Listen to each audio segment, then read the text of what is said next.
July 16th, 2024 meeting of the Palm Springs Sustainability Commission is now called to order. Program Coordinator Via, would you take the roll call, please? Commissioner Alexander. Chair Barrett. Present. Commissioner Boyd. Present. Chair Clark. Present. Commissioner Cohn. Present. Commissioner Dierda. Commissioner Forrester. Commissioner Frick. Here. Commissioner Rotner. He's on Zoom, but he can't say so. Okay, got it. And Commissioner Walker. No. Okay. Okay, so we should discuss the quorum issue right now since we don't have a quorum. Anything that we have later in the agenda to vote on, we won't be able to vote on.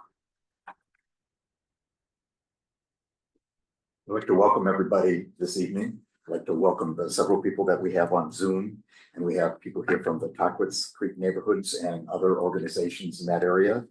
And also a representative from Oswald Land Trust, and we'll be hearing from them as we go into the meeting. I'd also like to ask our new member, new Commissioner Erin Boyd, just to speak for a couple of minutes to introduce herself, tell us about herself and what her interest is in sustainability. Yes, thank you. So I'm Erin Boyd. This is my first meeting, so thank you all for having me. I'm really looking forward to being part of this. I'm a PhD energy economist by sort of training and career. So I've been working as an energy economist for about 30 years now, all over the world, but always with somewhat of a sustainability aspect. So I've done a lot of projects. I worked with the EU to get some of the emerging countries up to speed in their policy in terms of energy and renewables. So their 2020 targets. Worked a lot in Africa and Asia from a developing perspective on helping them develop feed-in tariffs for small-scale renewables, renewable electrification of villages and such. And so I've just always really had a passion for sustainability, and came back to the US about 10 years ago, where I've been working for various utilities, more so on some of the data digital side, but with an economic lens of trying to help create tariffs and incentives and you name it, programs that incentivize people in areas of sustainability. So like electrification of vehicles, buildings, demand response, you name it. So now I'm here working for a company that does assets in renewable and helping them with that. So just always sort of had from an energy perspective, but sustainable as well. So always been very passionate about it. So thank you. Looking forward to being part. Thank you. Welcome. We look forward to working with you as well. See, the next item on the agenda is the acceptance of the agenda. The agenda was posted last Thursday on the city website. We already have a proposal to make a change in the agenda. So what we'd like to do, because we have several people here who are planning to speak, and they will be speaking during public comment, we also have them in the agenda later on to make comments about the things that they're proposing. And that is agenda item new business 2, Measure J community projects and review and recommendations for support letters. I'd like to propose that we move that item to right after public comments. That way there'll be more continuity in the discussion, and the people who are speaking, if they don't want to stay for the rest of the meeting, they don't have to. So if that's acceptable to everybody, then we'll go ahead with that change in the agenda. And is there anything else anybody wants to propose or comment about the agenda? No. So the agenda will proceed as we discussed. So the next item is a presentation from Sustainability Specialist Wheeler which is a discussion about heat and shade. And one of the things that he's going to do in this presentation is bring up information about a new grant that for a shade and heat plan that Caltrans is providing. this is something that we will talk about later on in the agenda under new business. So this item will be split, but we'll start with the presentation by Specialist Wheeler.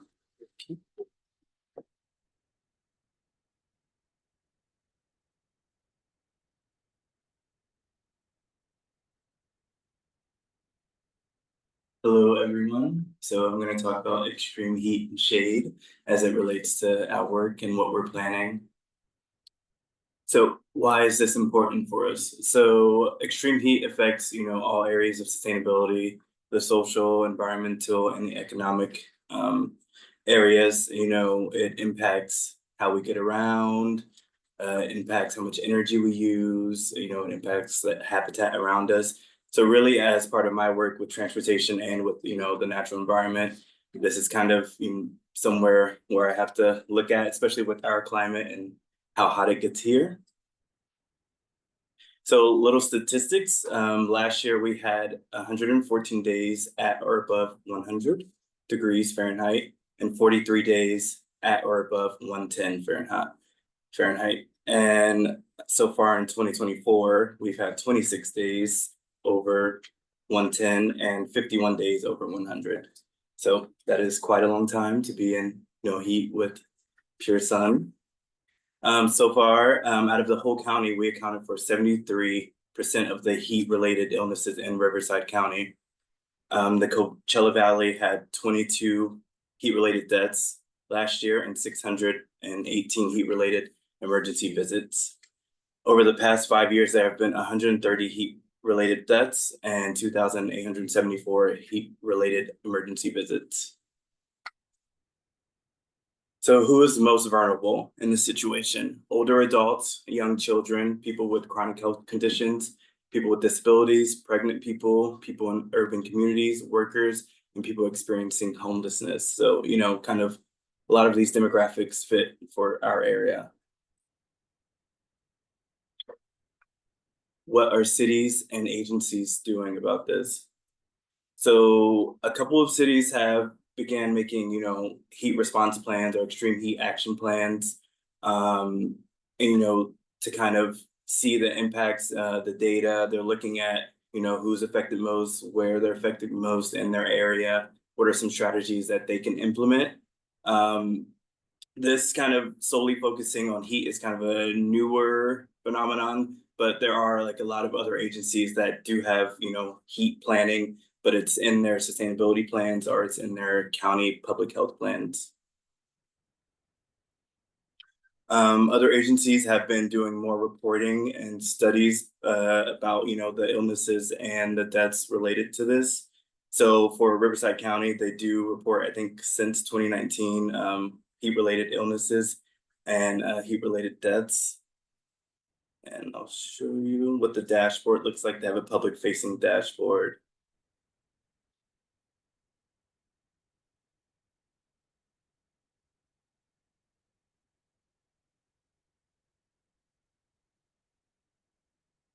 So let's see, in this dashboard, you can select the year. So for 2024 in the whole Riverside County, we've had 627 heat-related illnesses, that people have reported. And then in the Coachella Valley alone, makes up a little over half, 339 visits. So you can see it's kind of a lot, and this is public information. And these are only the ones that are being reported. People go in and try to get treated for whatever symptoms they're experiencing. In addition to this, I believe we've had no deaths this year so far, but last year the county had 32 deaths, and Coachella Valley was 22 of those deaths. So kind of a little information that they put out there.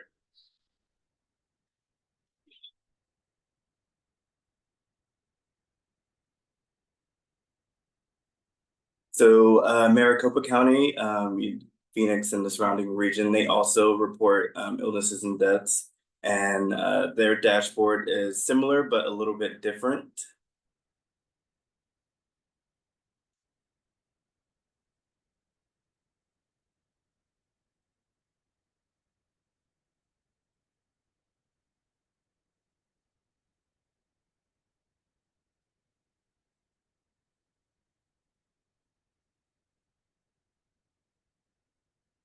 Sorry, I'm just trying to.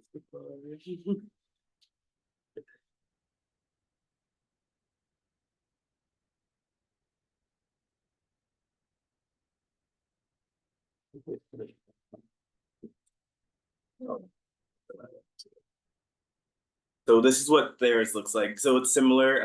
You can see that right now they've had 23 confirmed deaths. And they also post how many they're investigating. So they're investigating 322 deaths to see if they're related to, you know, extreme heat and heat exposure. What I find interesting about theirs is that they put if there's alcohol use involved or drug use, and whether they're unhoused or not. So that's kind of a different way that their county is reporting. But it's similar. You can see demographics and yeah, different demographics of that. And you can also see the trends as the months go later into summer, how they get higher.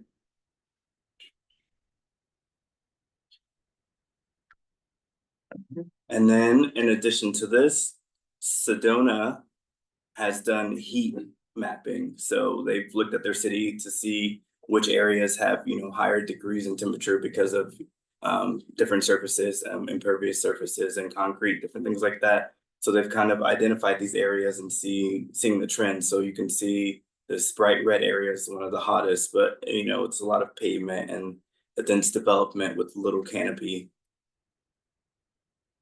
And a little bit further down, like you can see this blue area here where it has more canopy and less impervious pavement. So that's something that they've been doing to kind of look at heat and how it affects their community.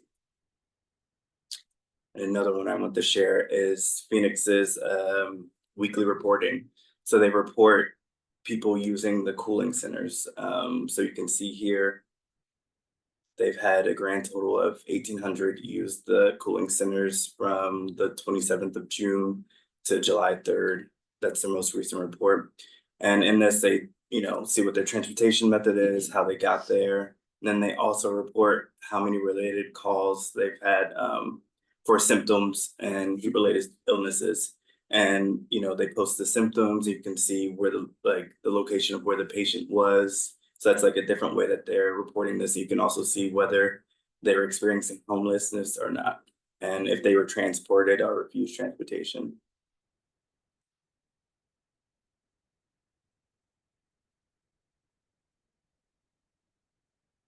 Other cities have been looking at policies and ordinances. So both City of Palm Springs and Phoenix have, you know, ordinances and the building code and municipal code about heating and air requirements for buildings, you know, residential buildings, if you're leasing or renting, things like that. So they have to be maintained, be able to be maintained at 80 degrees here in Palm Springs. So that's something that, you know, if you are in a situation like that or know somebody, you can call code enforcement to report that. And similar in Phoenix, I think theirs is 82 degrees.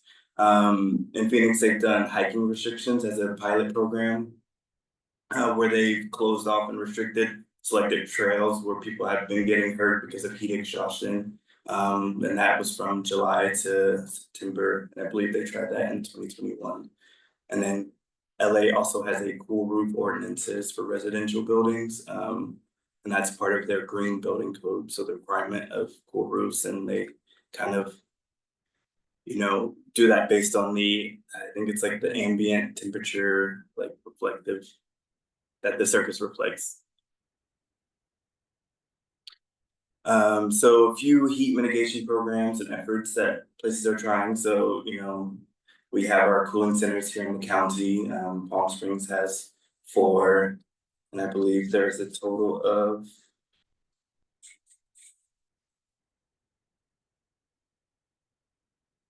I'm not sure the total off the top of my head, but we have a few in the county, and then we have a few more in the valley. Phoenix and their county also has a heat relief network that has cooling centers, respite centers, and hydration stations.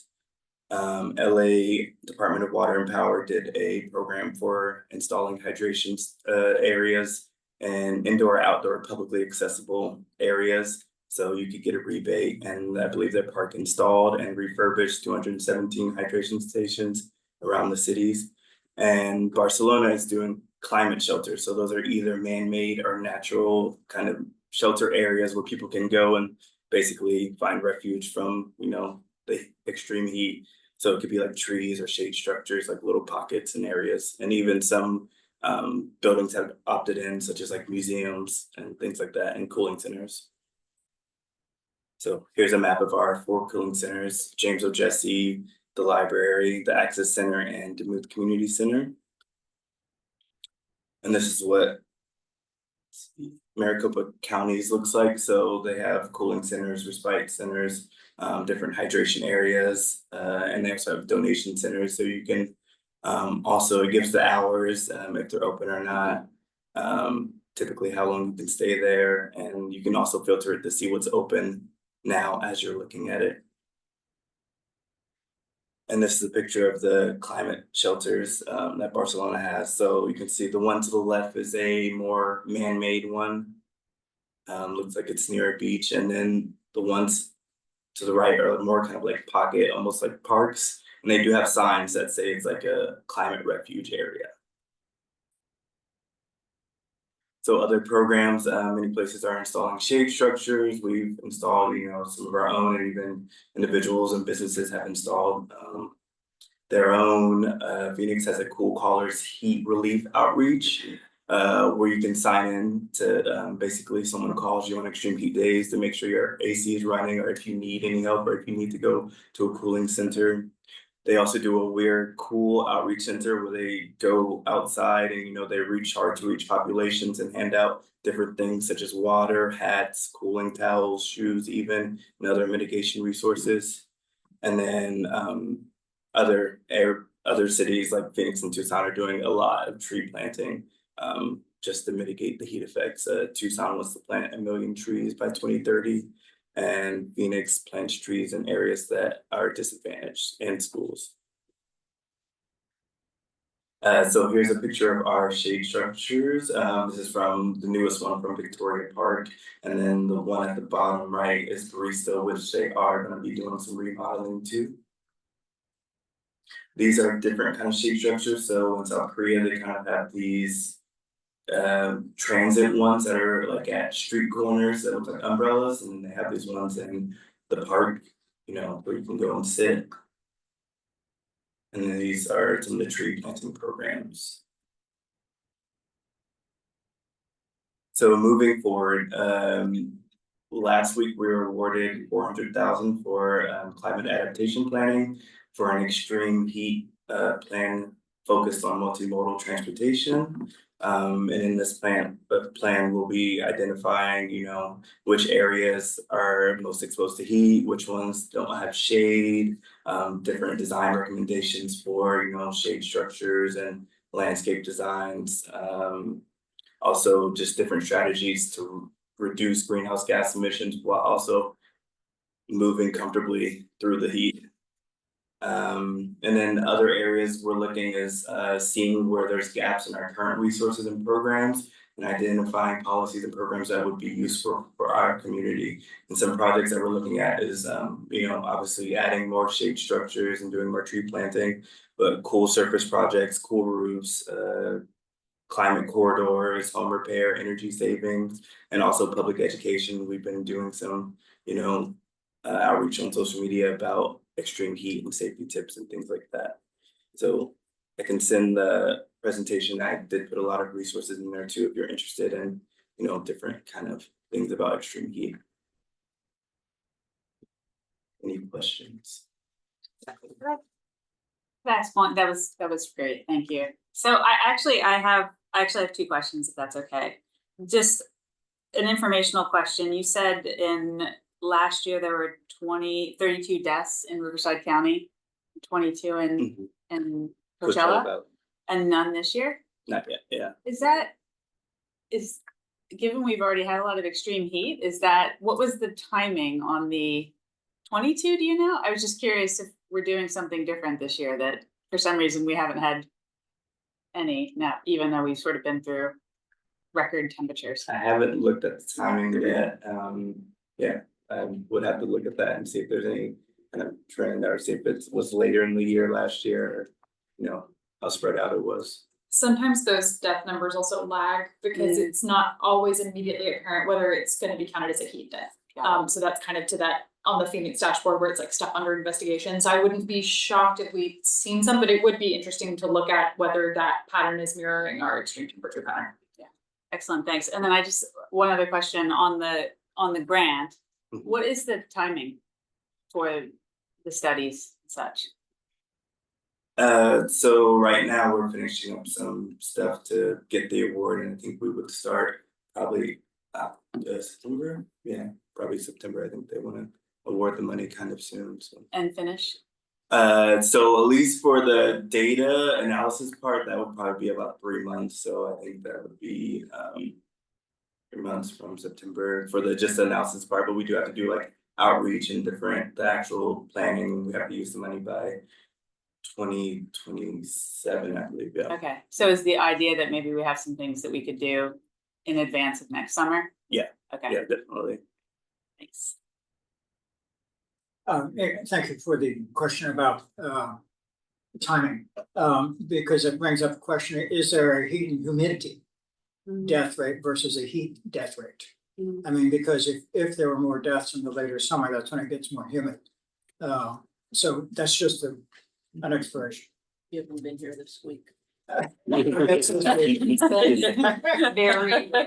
I was 55-degree weather. Please don't tell me that. Yeah, it's not something that that I've seen on any of the dashboards that they're isolating that, because I think in other areas they anticipate relatively consistent humidity throughout the summer, but it would be interesting to look at how that correlates, because it does relate to people's ability to cool off. Right. Especially when it doesn't cool down at night, which actually you do tend to see more heat deaths when it doesn't cool off at night, because you can't, indoor temperatures don't come down, people can't get cool. The heat exhaustion starts to build up, especially with hot nights, even though the deaths might be happening during the day, it's the increased prevalence of heat at night, which tends to drive, at least based on my understanding of past reporting, extra heat deaths.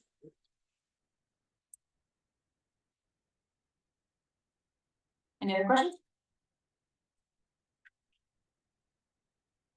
Not a question, but congratulations. Oh, Yes, thank you. congratulations. I'm very proud. As far as I can tell, it's the largest grant our office has received, largest single grant, so we're very proud of Christian. Significant milestone. Thank you. See, the next item on the agenda is public comments, and I know we have some people with public comments this evening, so I'll actually read the statement this time. This time is for members of the public to address the commission on agenda items and items of general interest within the subject matter jurisdiction of the commission. The commission values your comments, but it cannot take action on items not listed on the posted agenda. 3 minutes are allowed for each speaker. So I think we'll start with the folks that we have, the visitors that we have from the Cockwoods Creek area, and then also Land Trust, and if there are any other public comments, we'll take those afterwards. And I think there is an exception to the statement in that we will be able to discuss these items following the discussion, following the presentations by these two people. Hi, thank you for having us. My name is Eric Borsom, and I am with the Tuckwitz River Estates Neighborhood Organization. Let me speak for a moment about the area of the city we're talking about today, the Tuckwitz Creek. Trino, Tuckwitz River Estates, is the area between Sunny Dunes and the curve on South Palm Canyon. And the neighborhood reaches from the South Palm Canyon Bridge where Cody Place is to Sunrise. And bisecting the neighborhood, dividing north and south Riverside Drives, is the Tuckwitz Creek Flood Control Channel. We believe that that is a really underutilized asset for the city in terms of a linear park opportunity. Over the past several years, we have seen a decline in the number of trees there that have never been replaced, they've been died, they've died, been taken out. So we're losing shade. It is one of the few places we can actually go, other than the two dog parks in town, to walk our dogs very safely. We don't have a park on that side of the city that we can actually walk to. We have to get in a car and drive. So these are the kind of things we're thinking about. In addition, we a year ago, we participated in the crime prevention through environmental design training that was done with Chief Williams and a Safe Growth group. And we involved many people in the neighborhood, dozens and dozens, and other groups to look at the Tuckwitz Creek Wash. We analyzed it from a crime standpoint also because so many of the folks in the neighborhood were talking about the decline in the appearance and this sort of broken window theory that the more decrepit or more falling apart it looked, the more crime we were having. We did a look at the actual crime leading up to the time we did our Safe Growth study on that area. And there were 1,200 calls to the police department in the 18 months leading up to the time we did our study. And we did that within about a half-mile range of the pedestrian bridge that crosses the wash. So just to give you an idea of where we are with that, we came up with a number of items that we wish to be implemented, most focused on creating more of a park-like environment, a safer environment, increase the perception of safety. And to do that, we of course worked with the Tuckwitz Creek Yacht Club that has been doing cleanup in the wash for years and years and years, as well as other departments in the city to ask for support and guidance on how we can turn this into really a very effective linear park that still protects the primary purpose of the wash, which is flood control. So with that, let me turn it over to Vaughan. Thanks, Eric. Thank you, Eric. I'm Vaughan Davies. I'm the chair of the Tuckwitz River Yacht Club. Nice name for the cleanup crew. It gets out there every month and cleans up the river. We've been doing it for 15 years and have a great sort of following of people who volunteer to do that. We initiated together with Trino and the Oswald Land Trust a planning session about a year ago to look at how we might implement the master plan, which has already been endorsed by the city. Some pieces of it have actually been accomplished over the years. The purpose of our grant application is going to be to complete that through the Measure J application. So we're submitting a community initiated project grant application, and we're looking for your support and a letter of support, hopefully, to go in with that application, which is due in September. We're also making it as an organization that will implement it. So even though the property is not privately held, it's a county and city controlled and managed area. We are looking to actually initiate that and to take on both the design and the implementation of that through this grant application. I'm not going to go through the detail on in the proposal which you have there, but I'm happy to answer any questions. But I think part of the goals that we have established for the grant go to sort of mitigating the heat that we just heard about, which I'm very grateful that you have that grant. So I'm just going to read some of my major goals that we hope to achieve through this. The first, as you heard from Eric, is to really put more eyes on the street and create a more safe environment for the community. Along the flood control, it's about a mile long from Belardo to Sunrise. So it will probably be the longest beautiful walk in the city, a mile on one side, crossover, and another mile on the other side. A 2-mile walk on a flat area out here in the valley is a great complement to all the hikes up there in the hills that many people can't achieve in the neighborhood. We hope to mitigate the extreme heat by providing shade and hopefully maximizing the tree canopy throughout this area. As you heard from Eric, many trees have been lost over the years and never been replaced by the maintenance crew. And we want to not only replace it, but create some beautiful avenues of shaded walks. We hope to create a pollinator garden, natural vegetation up on the sunny side of the creek, so on the south-facing bank. There are lots of really wonderful areas as a creek, the landscape emerges from the creek that could be naturalized and provide great pollinator gardens. We're also going to be working with the local tribe and others to tell some stories about the creek, so essentially become an educational opportunity for the schools in the neighborhood to talk about flood control, the need for the channel itself, how water is moved from the mountains out into the aquifer, and also tell some stories of native history about the Tuckwitz Creek itself, the Tuckwitz Canyon. We hope that this becomes not only a people place, but also for critters to create a continuous corridor from Prescott Preserve all the way up into Tuckwitz Canyon, so that it's just it's for coyotes, it's for bugs, it's for bees, pollinators and for humans alike to create this really beautiful continuous walk. And then I think one thing that we all appreciate is just the social interaction that this allows. So whether you walk your dog before sunrise in the summer to avoid that heat, or whether you're out there with friends strolling or bike riding, there are hundreds of people in the peak periods of during the day that walk this creek. So we'll be hoping to encourage that, as well as bird watching and a whole range of other activities, so to really create a great social place within the city. So it's with those goals in mind that we're hoping to be successful in our Measure J application, and that you'll be part of that by providing us with a letter of support. Happy to answer any questions as we move. Thank you.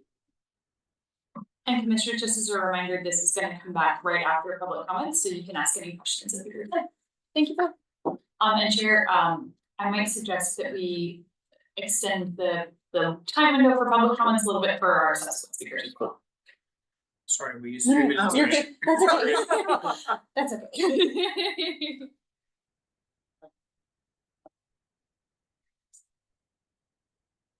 Now you tell me that, because I have 4 pages, but I highlighted and painted to make sure I keep it to 3 minutes.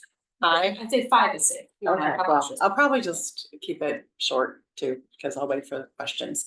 Tamara Hedges, and I am here today representing Oswald Land Trust. I serve on the board there. I am also actually the board chair for Deepwell, the neighborhood right next to Trina. And I think it's just so serendipitous that this presentation on heat islands was given today, that Trina's here, Deepwell's here, and also Land Trust is here. We have a lot of work to do together, and I envision our project, our Measure J project, to be a giant blue zone. Not the regular blue zones health-wise that we were talking about, but the blue zones that you showed, which absolutely could be there at Prescott Preserve. So let me get to my remarks here. We are fleshing out the specifics of our proposal and would very much like and appreciate input and suggestions from all of you on this commission. And again, a letter of support would be much appreciated. The proposal, which I hope you've seen, I'll just tell you a little bit about. We hope to plant hundreds of native trees to enhance the habitat for wildlife and humans at and on the Prescott Preserve, create a butterfly pollinator garden that will provide an important resource for native wildlife and an enjoyable opportunity for the community to learn about the importance of native pollinators, which include bees, butterflies, hummingbirds, bats, and lots of funky looking insects that you wouldn't understand were pollinators just by looking at them. And let's not forget moths. Create a bird watching observation pavilion there along Farrell by renovating an existing facility. I think it was a golf ball washing facility for visitors to sit and enjoy the many bird species and wildlife that make up Prescott Preserve in terms of the wildlife there. And this project would be implemented by us, by Oswald Land Trust, by our staff, our volunteers, and additional funding would come from private donations. The project would very much enhance the beautiful open space that already exists there and create a community resource for residents and visitors to enjoy and learn about our native species. You know, really just like for all of us right now, it's so hot and there, as was said, there's no place to go. And I don't really want to get up at 4:30 to walk my dog. So it'd be really cool, and I have 3 dogs that need to be walked, to have shady places to do that along Riverside Drive. And also, if you notice on their proposal, section 6 there, zone 6 is actually Prescott Preserve. So this flows together so nicely. And we would create an urban forest, native trees, including honey mesquite, palo verde, desert willow, desert ironwood. These are gorgeous native plants, and have those along the walking paths and the nature trails. Will create shade, will help combat climate change, demonstrating water efficient landscaping to our community and to visitors, and of course sequester carbon dioxide. The pollinator garden will provide a diversity of local native plants that are beneficial to pollinators. Of course, we all love milkweed, and we need a lot of milkweed there, so we would hope to have funds to be able to buy lots of milkweed. And other pollinator and nectar plants, and I heard a rumor that some might be donated, which would be so cool. We all know the importance of pollinators. There's so much that we use every day. Our fibers, our food, our medications would not exist without pollinators, so we need to all protect them. Bird watching, of course, I don't know how many people here are bird nerds, I am. And the bird watching over at Prescott Preserve has become truly extraordinary. So this would be a wonderful place to observe birds, which right now over 183 bird species have been reported there at Prescott Preserve. So it's consistent, this project, with the sustainability plan in Palm Springs, and it complements very nicely. It does not compete, it complements the project that my neighbors here are working on. Thank you very much. Thank you.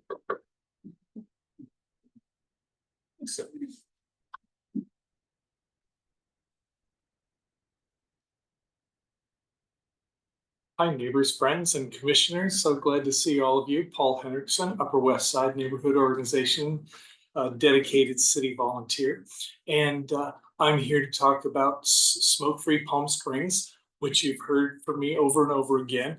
It's enough to make you go bananas that I'm still here talking about this, but hopefully someday we will get there. Steve Pugnier was a new mayor when my husband and I first presented city ordinance, a no smoking, smoke-free city ordinance. A few things have happened, but not enough. And as long as we have people in this city who are suffering, put at risk, and put in danger as a result of secondhand smoke, including the CDC will tell you nearly 100,000 people die in the United States every year from secondhand smoke. These are people we call non-smokers. We have, and we know of, people here in this city who are suffering. And one component of this is multi-unit housing. That's a component of the smoke-free ordinance. And I hope that will be a bigger focus. We're hearing from more people about that than anything else. And with your support, maybe we can make this happen. With the city council recently lending some support towards the trademark Blue Zone people recently, organization, that does embrace a smoke-free city concept. I have mixed feelings about the trademark Blue Zone company, but it does support this. So I say hooray in that regard. So hopefully we'll get more attention to that. And as a city, we're never going to find a right way to do the wrong thing. And as long as we kick the can down the road and we know people are suffering, and we know we can change that narrative, we know we can create an ordinance, how else can we call it anything but the wrong thing if we do nothing? Thank you. Thank you, Paul. Are there any other public comments? Do we have anyone on the Zoom? Oh, actually, yeah, we do have anyone on the Zoom who'd like to make a public comment this evening? Okay, seeing no hands raised.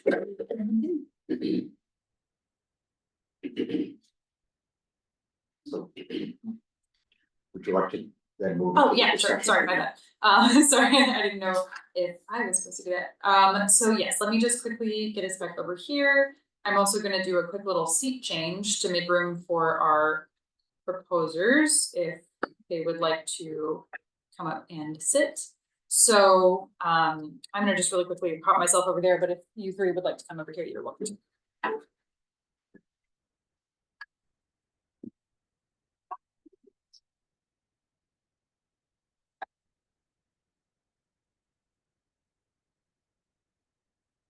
Or one of these days I'll get it figured out where members of the public are supposed to sit and where I'm supposed to sit. It's been a problem for 3 meetings in a row, which means now I have to do something about it.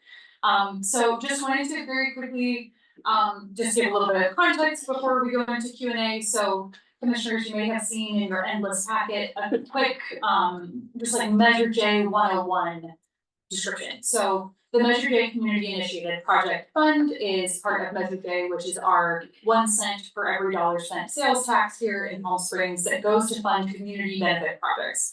So I kind of think of it as like, it's gotta be us stuff, like it has to physically exist. It is ideally a discrete project, like a boundable thing, as opposed to kind of like a study or a roadmap or something like that. And the community initiated project section of Measure J's funding is generally brought by organizations in our community. In the application, they ask all of the proposers to state which commissions have they sought feedback from, which, departments have they talked to, et cetera. And so really kind of what we're thinking at this point is more that the commissioners can think about, do you support the concept? We don't necessarily need the commissioners to, we don't need to go into all of the specific details of the project implementation necessarily, because that's not even required for the Measure J application. So they're required to put in budget estimates, high level scope pieces, and then once these projects are funded, then they would work either with relevant city agencies or with external bodies to develop some of those specific pieces. So wanted to just kind of give the commissioners the positioning of like, you can kind of talk about concepts, you can get feedback from our groups here about what's in the proposals, give some high level recommendations, but if there's specifics that we want to talk about later down the line, the groups could always come back after award if they choose to do so. Also, our commission does not decide who gets the money or not, so that's not, we don't have to make that call today. So it puts us in a, Our commissioner does not. we don't decide who gets the money. Okay. We are not Measure J commission. So we don't have to kind of adjudicate some of those specifics, for example. So with that, I will stop talking, and commissioners, any questions that you have for the groups, or if you have any process questions, feel free to ask. Sure. This is more of a compliment than a question. One of the things about the Topaz Creek Wash was that this just one of the things. When in the height of the very early days of the pandemic, it saved a lot of people just by being an area to walk and be out and that sort of thing. 'Cause I know I live in the neighborhood, and there were plenty of people who were who it was their ability to get out. So maybe that's something you actually want to mention. It's certainly discovered, it's certainly rediscovered by a lot of people. I mean, I would have some detailed questions, but I'll just be real brief. It looks like a lot of the planning is around the pedestrian bridge. And probably the north side, which is already landscaped. And it's hard to do anything on the south side. The plan's not designed, so what we presented was really just sort of a high level concept of how we might begin. But we're retaining a landscape design firm to look at the entire creek, so everything from where Cody Place has just built the small triangular park, all the way down the south side, all the way back on the north side. There are lots of trees that have died and infill pieces to do on the north side, but certainly the south side is the most sort of heat prone with all the open space and lack of trees. And we'll have to work with the county, so there's no sort of one size fits all. Every edge of the creek is very different. Does it also include all the way up to Indian Palm Canyon? Yes, it goes up to okay. I mean, your proposal. Yes, it will, yeah. Palm Canyon to Sunrise.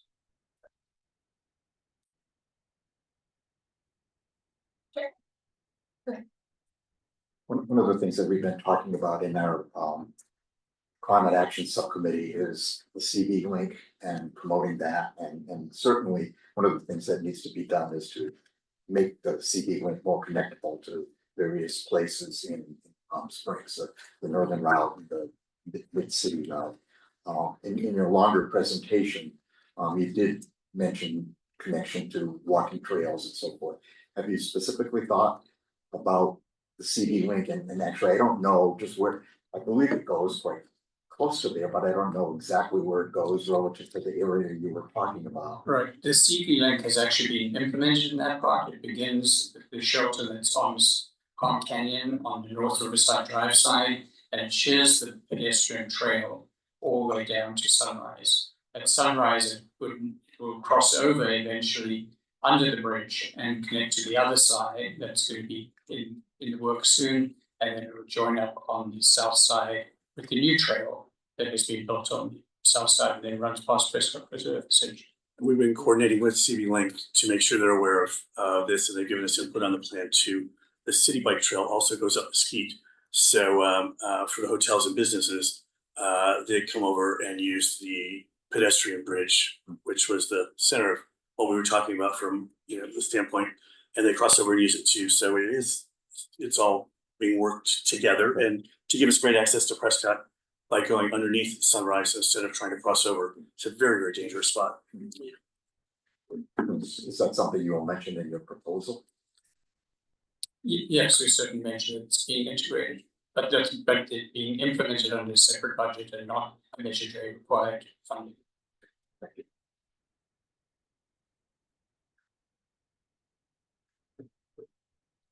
I'm interested in what kind of a process you're going to need to go through to convert it to a city or a county park. If you will. The Measure J is not going to require any jurisdictional changes. We're going to work with the county to do what the county will permit within the flood control requirements and definition of flood control in the actual, on the edges of the embankment. We're not going into the channel. And then the city already has jurisdiction as an easement on the north side with the bike trail. So it'll be a sort of hand in glove relationship between the county and the city on that. On the south side, the levee, piece of the levee is actually all county controlled, but it is actually irrigated by the city. So there are lots of little overlaps there. We've already spoken to City Parks Maintenance Department on what they require, would like to do on that side, like get it automatically irrigated. Right now, you have to manually go and irrigate everything on the south side. So that could even fall under a maintenance budget element where we work on a maintenance software to replace irrigation, make it automated, just so the new landscaping and plant materials are regularly watered.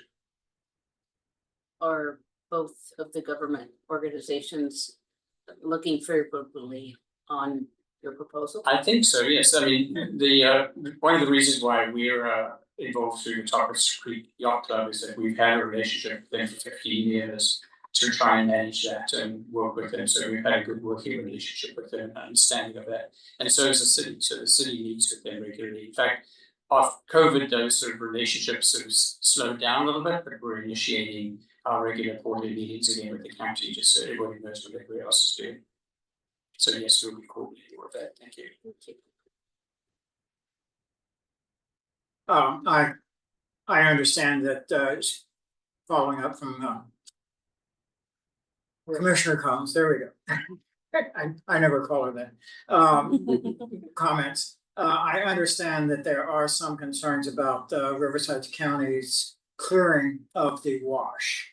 That they have not been very attuned to watching for particular trees and growths that would be good versus those that they just sort of level it. Right. The county is in a tough position because they really have to manage a federally mandated flood control channel, which has very specific requirements.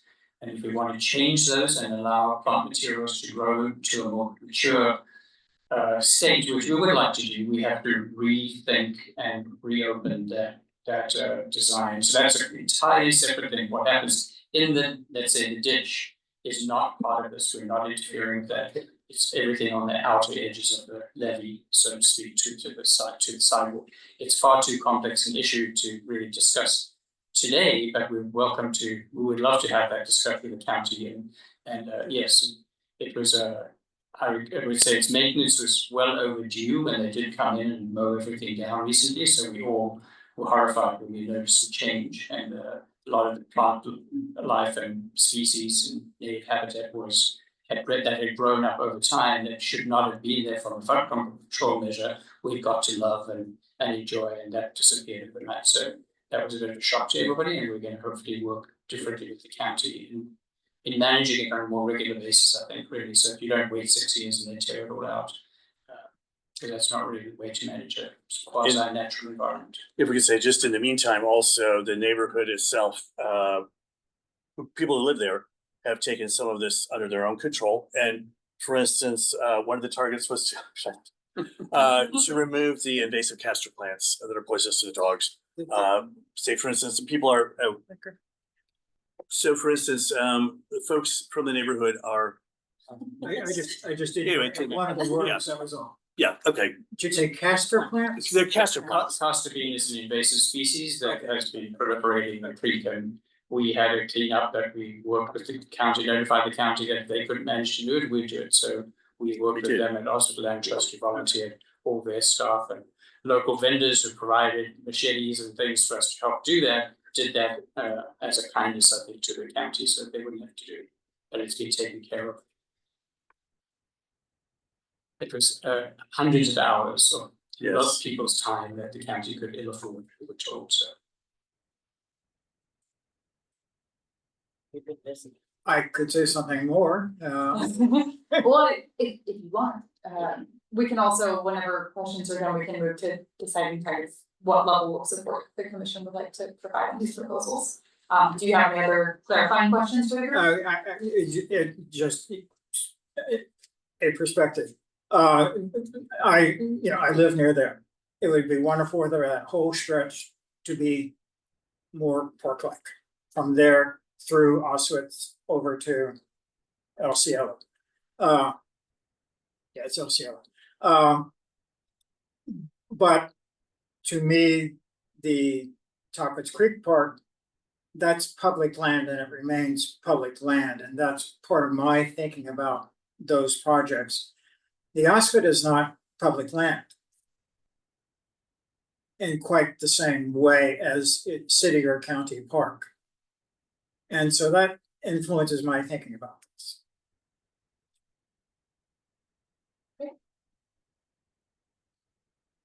Can I comment? I think so, Chair. It's up to you. Yeah. Please. But that's a good point, and I hear you.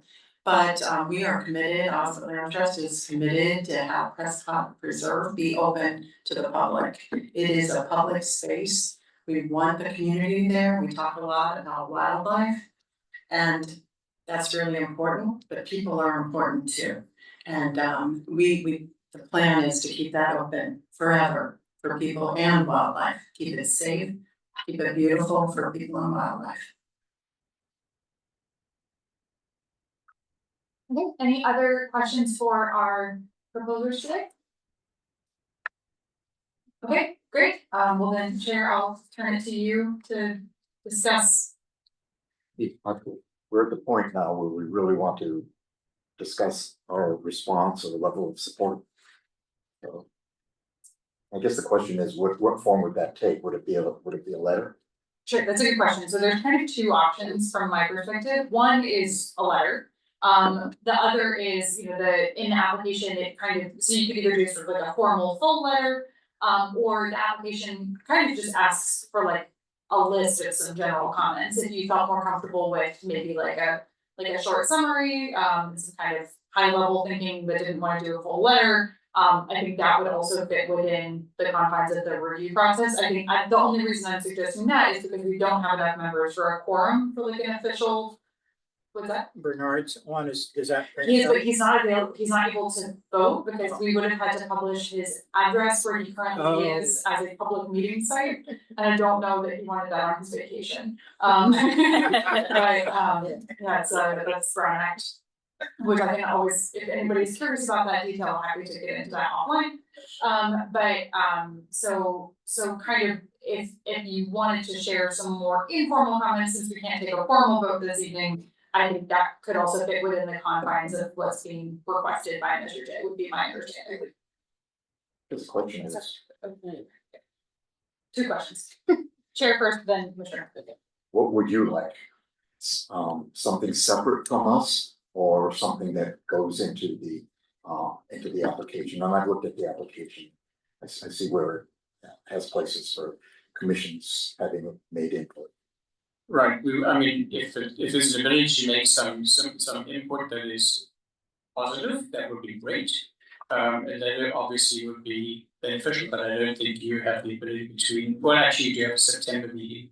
So you could bring it back to your committee in September. Right, we could. And have a letter, we could prepare a letter with you in advance and circulate it and then you could really just approve it at that meeting. I think it's really simply a paragraph of support, because we'll be coming back through all the design process to yourselves and others over time to get the plans approved and go through the whole design process, which is going to be part of Measure J, which we would hope would run from January through June, and then hopefully get the project approved next June, so that in the summer, if there's any infrastructure that can happen and prepare the soils and prepare the land work, and then plants would not get planted until the fall of 2025, so it could be done by the end of the year.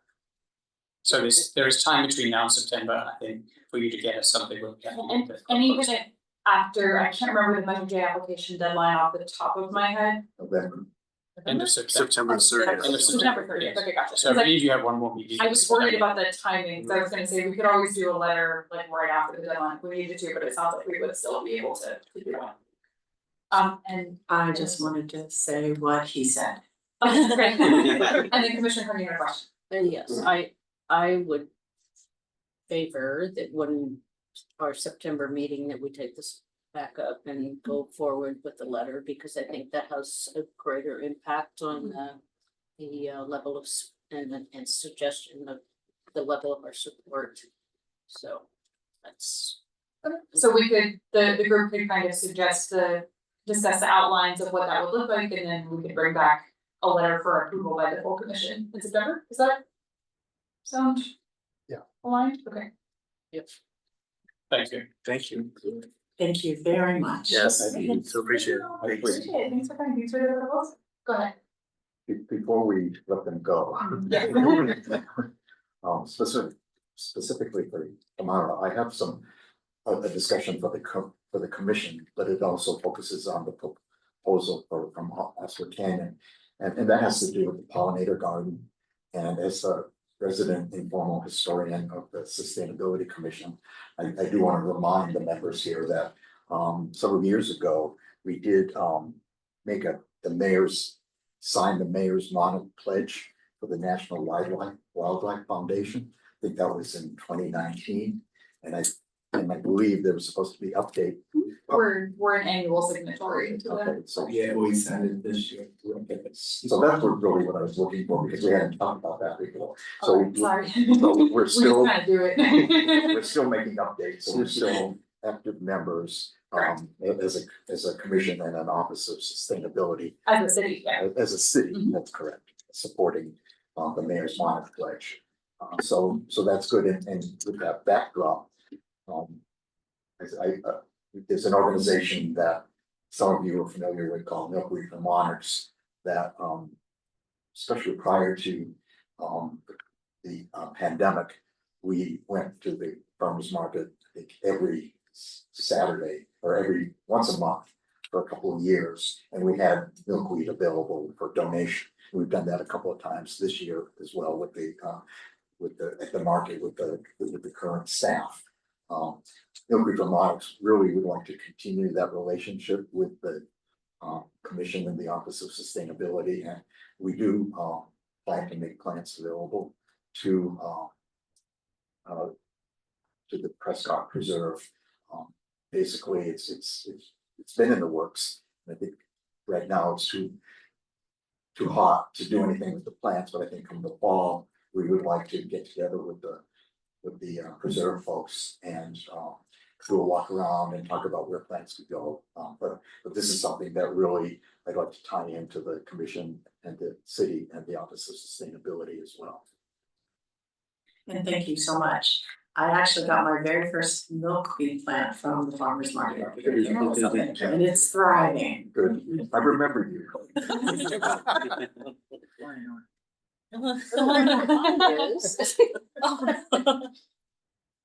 Thank you. Thank you.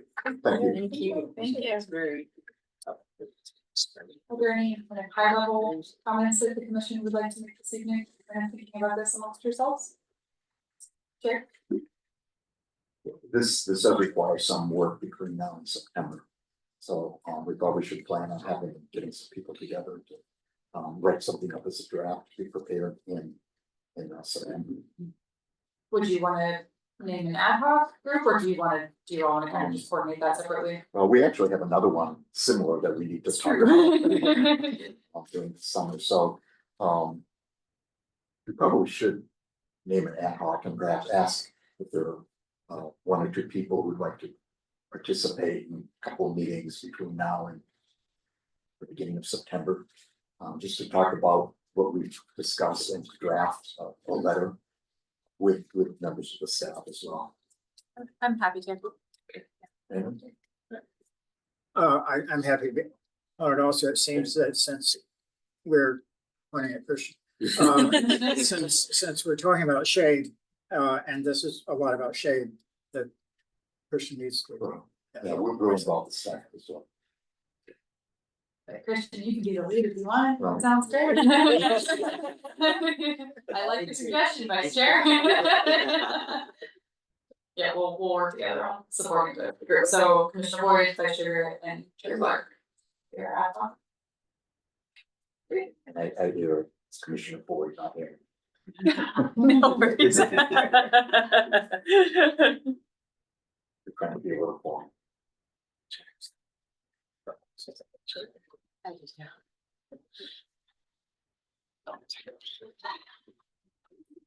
Really glad to you, specialists, we were to set that up. Yeah. Well, that was a good discussion. Very productive, and it's good to reach out to the community as much as we did this evening.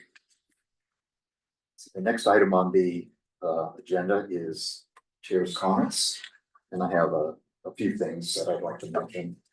One is, and a couple of them I'm actually going to underscore something that's already in the director's report, but I just wanted to emphasize them.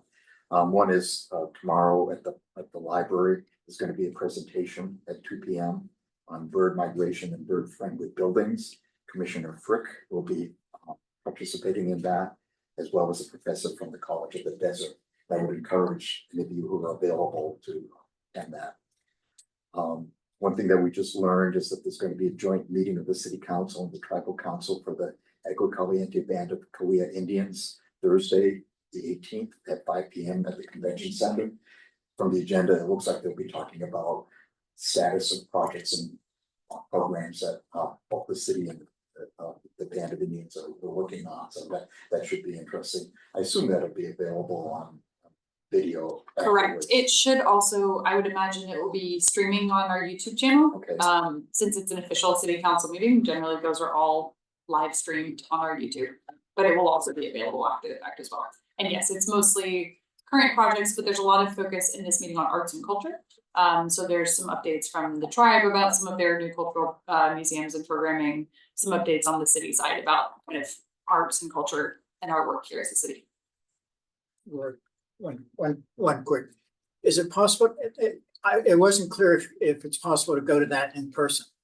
I think all of them have to be publicly That's accessible. what I thought, but the way think so. it sounded, you had to register to Zoom, it sounded like. Interesting. I can follow up. I don't know. I don't know of any reason why you couldn't, but there may be some particulars of the setup of the space where maybe there's a limited number of seats or something, I'm not sure, but I mean, we are required to make all of our meetings publicly accessible. They did specify the room, so. Right. Right, they specified the room and then they said register over Zoom and that's. Generally speaking, we now have, you'll notice on our agendas as well, you have to reach out to someone to get the Zoom credentials if you want to speak. Because that helps us minimize the number of disruptions on Zoom. So that it may just be that you have to register if you want to make a comment for the Zoom, but we'll verify. Which room is it? Mesquite F through H, I think, at the convention center. It's in the- I saw it someplace. Yeah. I think it's where we have the meeting with the city council, that's usually where they have those Think kinds of meetings. It's kind of, you go in the convention center and you see, where is everyone going? Because there's no one else there at that time. Rattling around. Yeah. And the next item is the library summer reading program. The final prize drawing is going to be on Wednesday, July 24th at 10:30 at the library. I'd encourage all of you who are available to attend that. I've done it for several years, and the members of the commission are called upon to help pull raffle tickets to award the prizes. They purchased 8 bicycles, a lot of different sizes for different ages, and plus helmets and locks. So it's always a nice event, and if you can't go, but get a chance to go to the library before the 24th, all of the bicycles are displayed by the pond in the middle of the gallery. And finally, I just wanted to mention the issue of tree trimming. the city council was gonna have a meeting about, a discussion about tree trimming at their meeting last Thursday or Tuesday, the night. But it was removed from the agenda because there were a lot of concerns, comments from the public. And I know that Director McCoy and staff had discussions with public works at the time, and Commissioner Frick provided comments. Now it appears that the council has moved the discussion of that to sometime in September. And additional study will take place over the summer. We would like the commission to have an opportunity to review the final proposal before it goes to the city council. So I have actually made a request, and I believe Director McCoy as well, that the council discuss it no earlier than the second meeting in September. That will give us an opportunity to discuss it at our meeting on September 17th. So that's just for information, and that's something where there may be some activity during the summer as well. There are discussions going on. I presume Director McCoy will be leading that. Yep. Yes, so we haven't heard back on the specific scheduling for that item. The first meeting in September will be September 12th, I believe. I don't know, I felt a little late for the first meeting in September, but that was what they said on Monday. We'll let the group know when we find out a date for that, and so we'll hope to kind of stagger that so that the commission has a chance to have a discussion and hear from the public. And yes, over the summer, we'll be working on trying to find the right middle ground between the sort of the safety and liability concerns and our desire to maintain wildlife habitat in our natural environment. So we will be soliciting feedback from members of the community. We've received a lot of it, and so we're kind of working to filter through all of that, working with our city arborist firm, West Coast Arborists, to also get some feedback there too. So we'll keep the commission updated over the summer on that as that progresses. Good, thank you. That's all for chair's comments. The next item is subcommittee reports. The first one is standing subcommittee on waste reduction. The main thing I want to comment on is that we did have we missed a meeting because of not enough people. Back in May, I think it was, we had Ned Barker, who has a history of working with the food industry on waste reduction issues, and we had him give a presentation to us about some possibilities related to how we could use industry's efforts at waste reduction to help create a culture of waste reduction by designating restaurants as being star performers and things like that. We talked about that and realized that we meaning the commission, the subcommittee, talked about that later and realized that we really don't have the resources at this point to follow up on what that was, but it is in our sort of materials for possibilities. So that's the main thing to say about that. Shredding will happen. That's the other thing. And we're talking about different locations. So that's it. And the standing subcommittee on climate action did not meet in July, so there's no report. And the third is the ad hoc subcommittee on bird strikes. Commissioner Frick. We did not have a chance to meet either. Summer is in full swing, but again, I will be speaking about preventing bird strikes tomorrow at the library. Thank you. Now we move on to director's report. Director Laforte. Okay, so I'm gonna do these bullet points a little bit out of order so that our dream team on induction and resource fair can go last and wrap us up. Just a couple of quick things that I wanted to report. So building on Chair Clark's comments on the library. So Director Jeannie Kays over at the library has asked if any of the commissioners are planning to go and would like to be part of the prize awarding, that we just let her know. So anybody who wants to go, just either tell me tonight, or I know Chair Clark has already got it on the calendar. If anybody else would like to join, that is the 24th. They're asking that you arrive around 10 a.m. for the prize giveaway that starts at 10:30, just so they can have everybody in place. So let me know if you'd like to go. Not required, obviously, but it's fun. So there's that piece. The summer reading, which we've discussed. They are fun events. The library gives out great prizes. Chair Clark got a ton of prizes last time because he was very lucky in the prize drawing. And actually their theme this year, and part of the reason we've been helping with the programming is something about, I think it's read, renew, restore. It's like a sort of a 3 Rs kind of recycling, renewal, connection to the environment. So they've really been focusing on sustainability things this year. So there's some great sustainability prizes. We will have Commissioner Frick tomorrow talking about lessons learned from bird friendliness. I'm actually doing a short presentation on like, here's how you do laws if you want to do a law about this. I'm gonna write it tomorrow, so we'll see how it goes. And we will have the professor from College of the Desert who's gonna talk a lot about sort of who lives here when it comes to birds, what are bird migration patterns, kind of the naturalist perspective. So that should be good. We also posted one on home energy efficiency 2 weeks ago, which the recording of the live stream is up on our Instagram page if you're curious. So we had David Friedman, illustrious former commissioner and now program manager for Desert Community Energy, but really speaking in his role as a person who has made a mid-century modern home more energy efficient. We also had our chief building official, Dana McAllister, who talked about improvements that have been made to EV and solar permitting here in the city. And I thought it was actually really practical and pretty oriented toward helping people solve problems. And so that was great. So that recording is available if anybody would like to check it out, especially if you want to know how to do recycled glass terrazzo countertops, which are pretty cool. So I didn't know that existed, and recycled glass, there's not enough of a market for it. So love to see that. Where was I? City Hall turf conversion is coming. I know we've been talking about this a lot. City Hall turf conversion. We're getting rid of the grass. It's time. It's gotta go. So interestingly, if you look back at the original photographs and drawings of City Hall, it was not surrounded by grass. It was surrounded by largely native landscaping with some different kind of low water ground cover, some different kinds of trees and things. There've been a lot of changes over the years and the building has gotten bigger.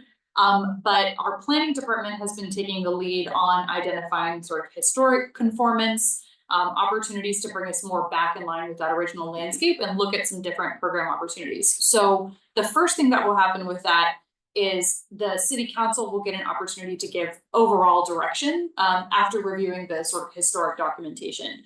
The commission will get to see that pretty soon after. I think it's just going to be sort of like a timing issue because they want to take that at the first September meeting, but really what the council is going to be asked for there is just very high level direction. And so I anticipate that that project would be something that could come to this commission sometime in maybe October or November's meeting.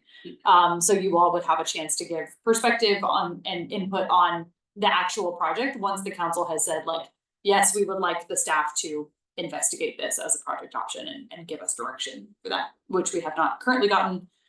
So that will be coming soon. And you'll get to see some nice historic photos and cool pictures. And we also look forward to reading the report, which we have not read yet. So that will be soon.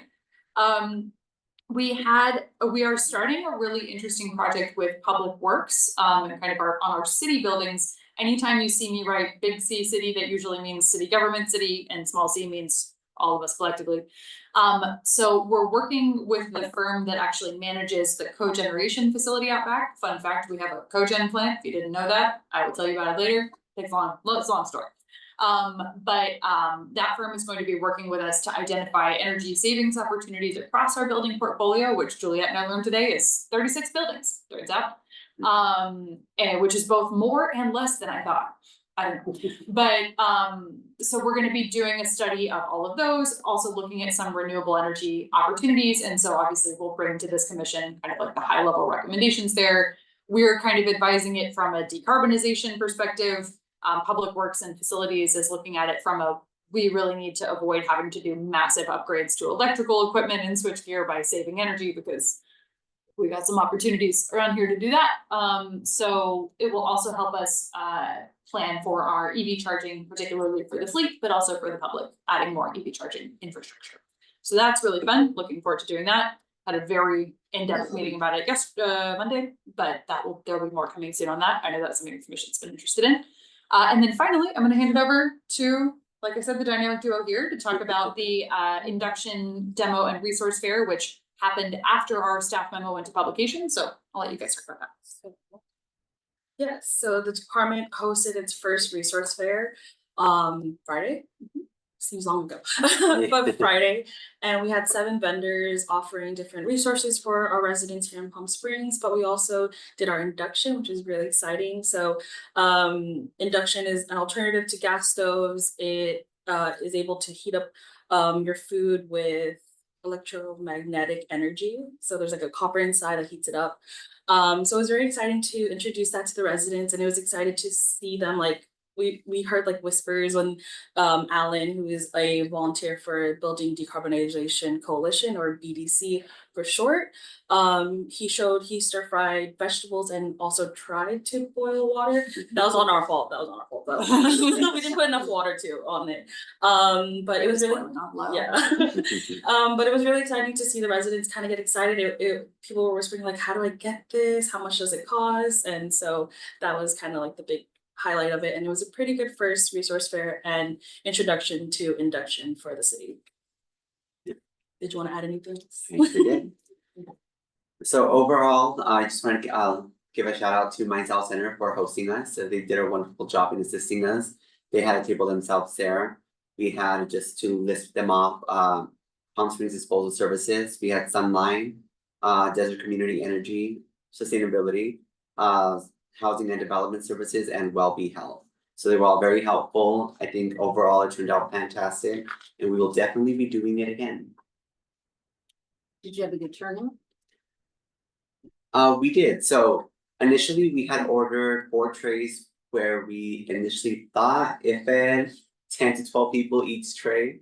Turns out there was 24 subs per tray, and we finished 2.5 of those trays giving out food. So that gives us a rough estimate of about 48 people. Give or probably a little bit more because it was 2.5 trays. Some people didn't eat, they just wanted chips. But overall, it was a good turnout, and it was great seeing families. Some people actually showed up with their kids, and those children were actually watching and being involved. So when Alan did his demo, he put a dollar bill to kind of show that it wouldn't light up on fire. So it was really cool for parents to see that. I just have one question. Did you get a sense of kind of maybe even at the booths or just kind of walking around, what were people asking? What were they interested in?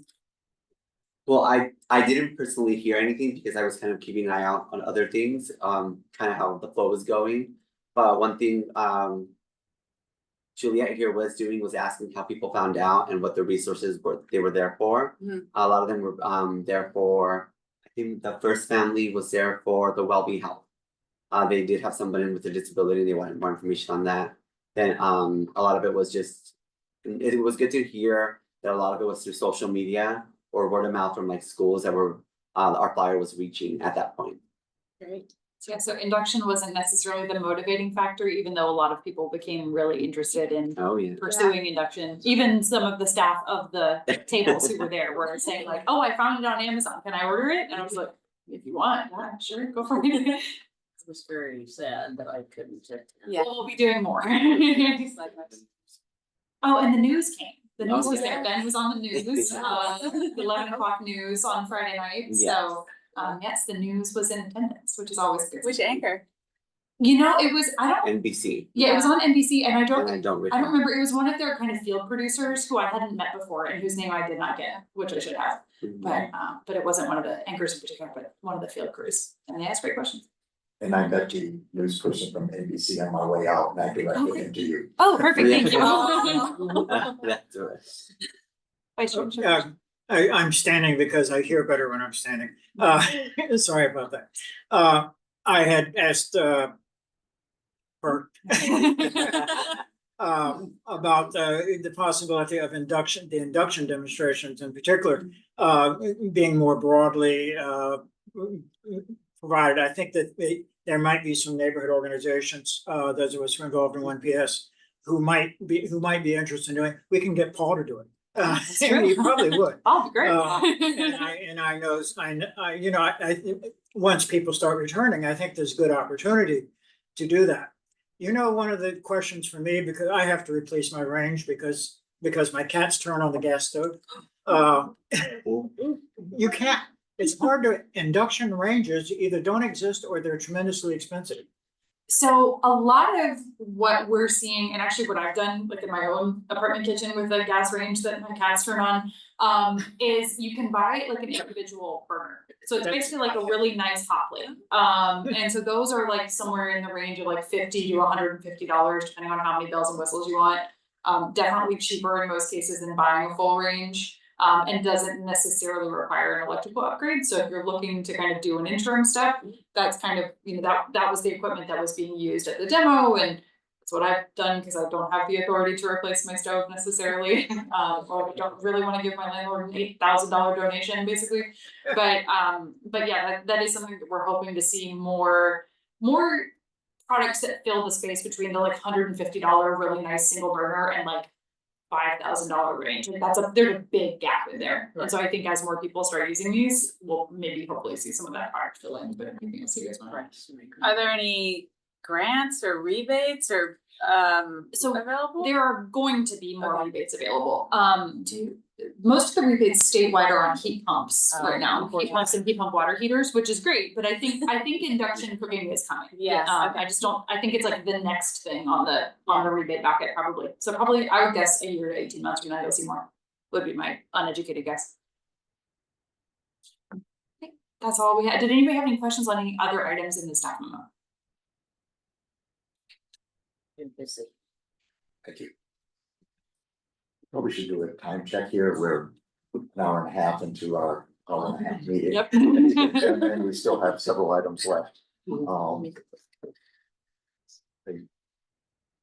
I suggest perhaps that the old business item that I put down, the leaf blower ban, we eliminate. The intent there was that we would just have a little bit more discussion about what we've learned from code enforcement, so that we can set our get our ad hoc subcommittee going the next couple of months, and that's Commissioner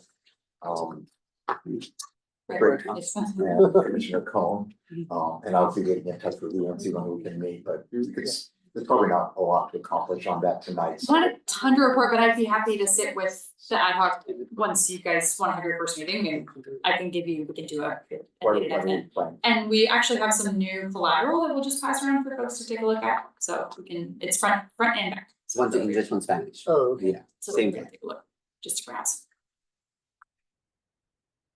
Oh, you're welcome to do that while we go to the next item if you would like. If you have another one, I can speak a little yeah, bit. we'll take a look at it. Yeah, great. So It's kind of leave behind. we'll work that out separately in the next couple of months. Yeah. We also have meeting minutes, and we need to vote to approve them. But we can't. We can't, because we don't have a quorum.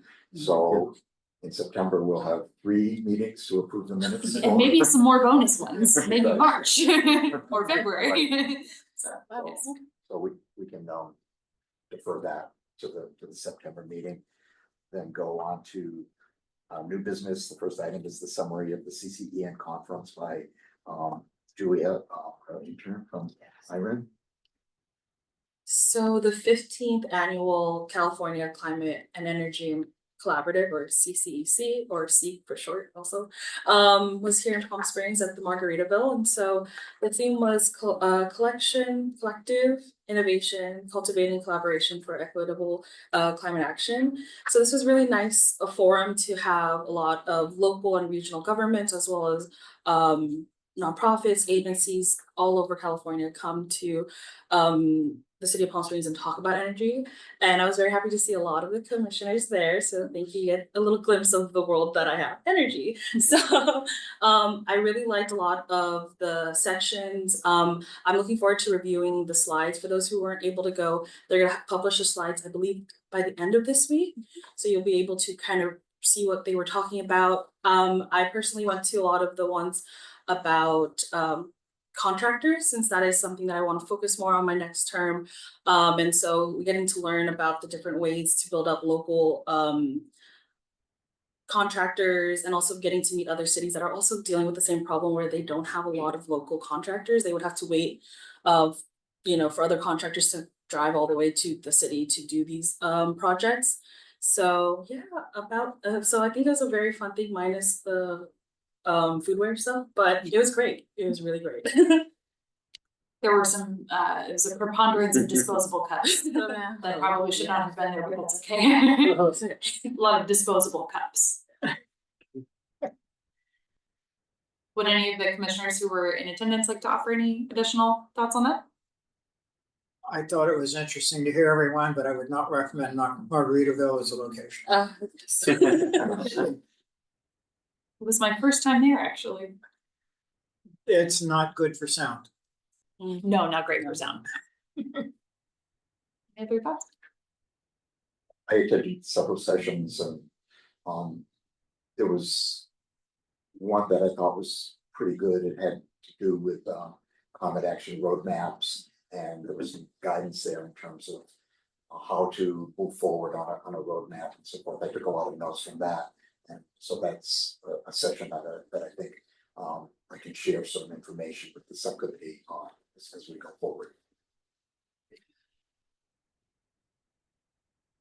Okay. Content wise, I would say, I don't feel as embarrassed as I would have initially. I mean, there's a lot of people who are still struggling what to do. True, that's a great point, and And that came is through. something I also noticed that when I went to a waste conference earlier this year. Liz from PSDS and I came out and she was like, a lot of cities still don't have composting. And so it's a nice reminder. It is good to be pushed by our leading city partners, you know, we're in friendly race with the city of Santa Monica. But also helpful to know that no one has the answer, yeah. And we're all working together to find it. Similar comment with climate action. I think a lot of other cities are further behind us as well. They're not as desperate. Though I was actually really happy to see, so the city of Rancho Mirage now has a proper sustainability department, which is great, so a lot of their staff were there. So good to see more cities in the valley really building out their sustainability and climate capacity, so you know, we're always happy to see that and work together, and they are real pros over there, so there's a lot we can learn from them, especially on waste and things as well, but excited to see that too. Thank you, Julia. Thank you. See, the item 2 under new business, we've already covered.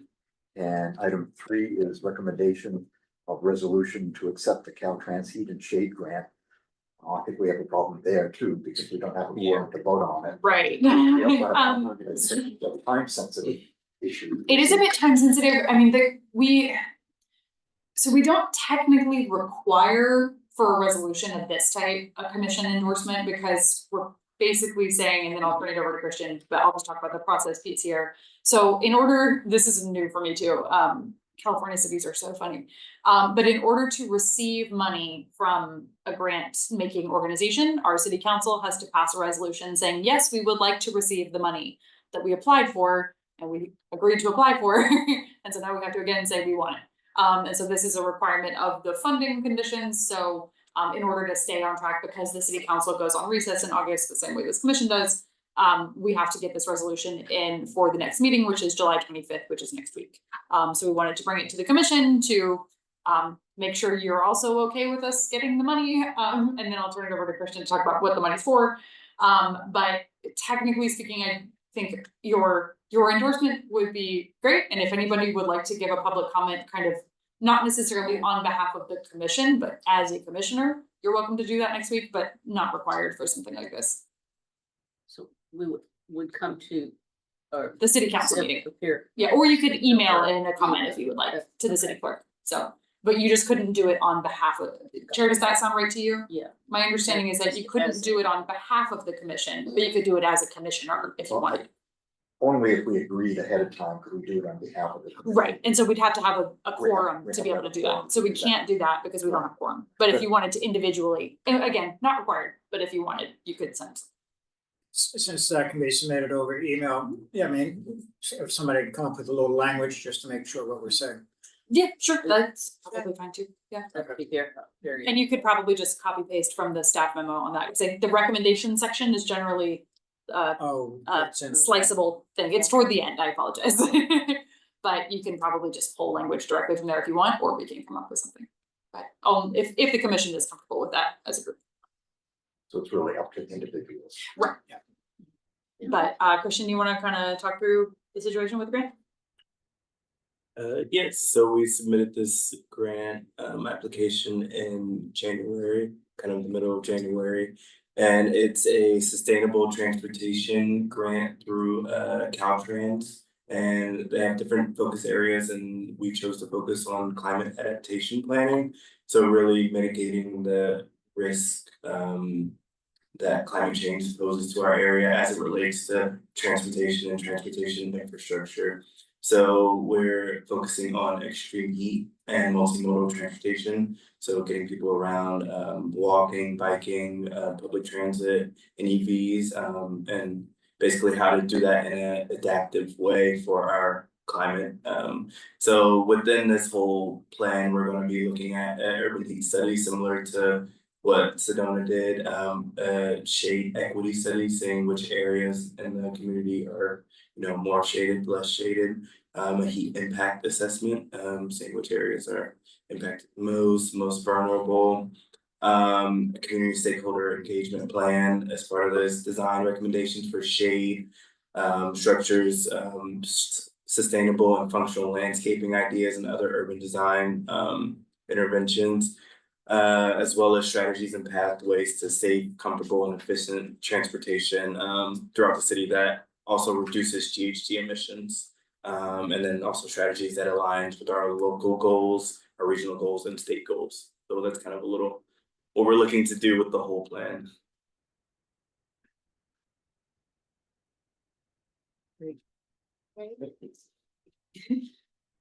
And just reading through the material that was in the package, I was really impressed by the scope of the study, and I think it really sets the foundation for a lot of things that we started to work on, and I think it'll help us get a really good jump start on our climate action activities. I'm really pleased with the fact that we got the grant. I'm looking forward to the progress that we'll be making. Yeah, I agree. And thanks to the commission for the letter of support for the grant, which was very helpful. So I appreciate we had to kind of do that one on the double too, because grants are never something you have enough time to apply for. Yeah, I think we, as Christian kind of mentioned in his presentation, this is such a foundational piece to so much of how this work gets done in Palm Springs. It has to be heat aware, it has to be heat oriented. And if not, it's how can we have a getting people out of their cars plan when it's like this?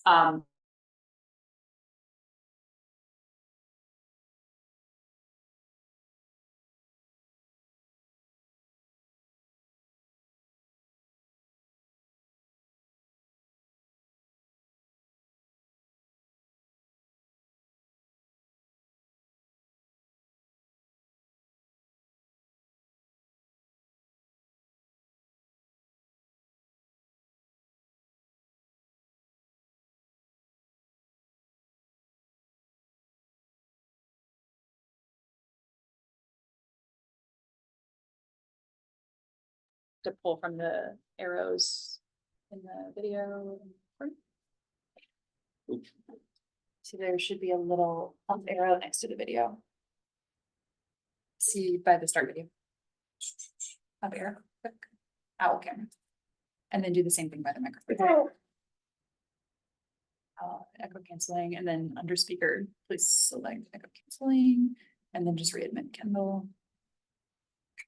And then maybe just restart the recording again. Oh, it's already recording. Oh, that's great. Great. Sorry to the Zoom. We had a little computer battery issue. I never remember bringing my computer charger, but now we're back. Any other questions on the grant?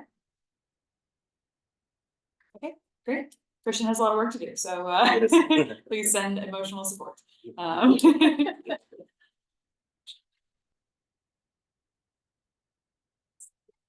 That concludes the main portion of our agenda. Final part is going around the table to have each commissioner speak to provide any input or any requests for future agenda items.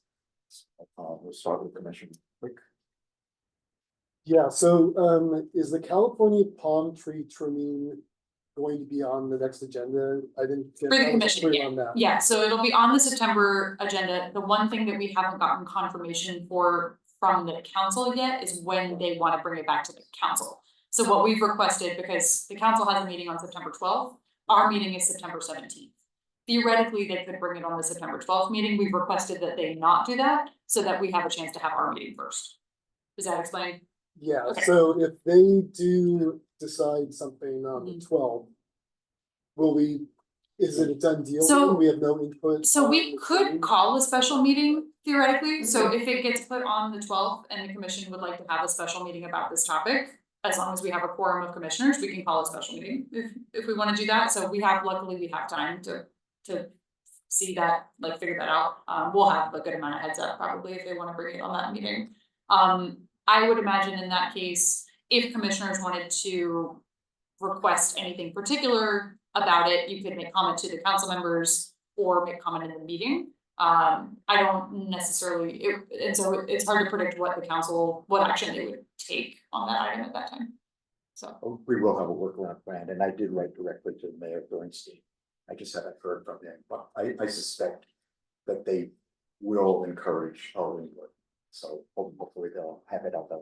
Yeah, so hopefully we won't have that issue where we have. to have Correct. this I just- special meeting. I just can't confirm today that that's gonna be how it, like, how the schedule works. It sounds like you are already providing them with some input. Yes, so So we, what have you provided so far so, We probably should defer this to the next? okay, yeah, discussion. What I'm envisioning is that you may want to communicate sure, yeah, between. happy to chat offline, we Yeah, can, that'd be yeah, great. I can Yeah, catch you try up. to work with you. Happy to do that. We will chat trees. We can even do it tomorrow if we want after birds. Yeah, yeah. Okay. Okay. That's it for your.